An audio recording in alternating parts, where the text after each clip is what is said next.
Quand le Saint-Esprit vient habiter en nous, c'est pour glorifier Christ et révéler sa présence.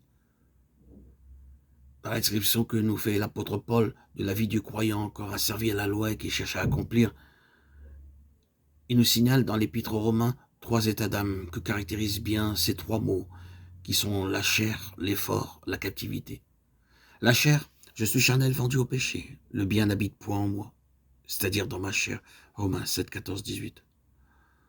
Pour comprendre le mot charnel, il faut se souvenir de ce que Paul écrivait aux Corinthiens. Pour moi, mes frères, je n'ai pu vous parler comme à des hommes spirituels, mais je vous ai parlé comme à des hommes charnels, comme à des enfants en Christ.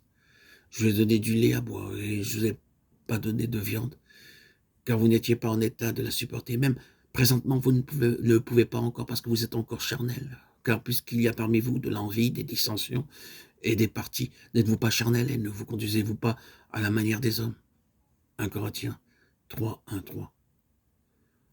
Paul se sert de ce terme à l'égard des chrétiens qui, tout en étant régénérés, ne s'étaient pas encore entièrement abandonnés à la direction de l'esprit pour devenir spirituels. Ils possédaient bien le Saint-Esprit, mais ils laissaient encore prévaloir la chair. Il y a donc une différence notable entre les chrétiens selon qu'ils peuvent être appelés charnels ou spirituels, c'est-à-dire selon que la chair ou l'esprit prévaut en eux. Tant que par une raison ou l'autre, ils ne réalisent pas le puissant affranchissement de l'esprit et que par conséquent ils continuent à lutter par leur propre force, ils ne peuvent pas devenir spirituels. Paul décrit ici l'homme régénéré, tel qu'il est par lui-même. Il vit par l'esprit, mais il ne marche pas selon l'esprit. Galates 5, 25. Il a bien reçu en lui un esprit nouveau, Ézéchiel 36, 26. Mais il n'a pas encore saisi que l'esprit même de Dieu doit habiter et régner dans son esprit pour être la vie de sa vie. Il est donc encore charnel. Nous trouvons le mot effort. J'ai bien la volonté de faire ce qui est bon, mais je ne trouve pas le moyen de l'accomplir. Romains 7, 18. Paul multiplie les termes pour démontrer clairement le pénible état d'incapacité dans lequel reste l'homme tant qu'il est sous la loi, recourant à ses efforts pour l'accomplir. Je ne fais pas le bien que je voudrais faire, mais je fais le mal que je ne voudrais pas faire. Romains 7, 19. Vouloir et ne pas vouloir, tel est le service de Dieu. Selon les anciennes prescriptions de la lettre et avant la Pentecôte, l'esprit est prompt, mais la chair est faible. Matthieu 26, 41. L'esprit renouvelé de l'homme a bien accepté la volonté de Dieu et consenti à l'accomplir, mais il ne connaît pas encore la force qui lui en donnerait la faculté et la présence de l'Esprit de Dieu habitant en lui.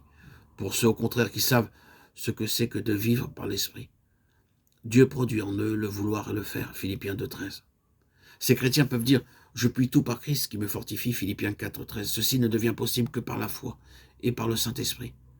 Tant que le croyant n'est pas réellement affranchi de la loi et de son l'homme qui fera ces choses vivra par elle, Lévitique 18, 5, Romains 10, 5. Il voit alors ses efforts pour faire la volonté de Dieu sans cesse arrêtés par de fréquentes chutes.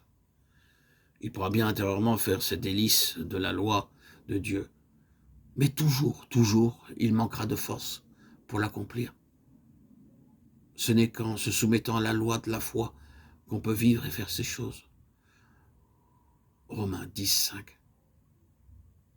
Parce qu'étant affranchi de la loi, on se trouve uni à Christ, et que par le Saint-Esprit, Christ fait porter des fruits pour Dieu.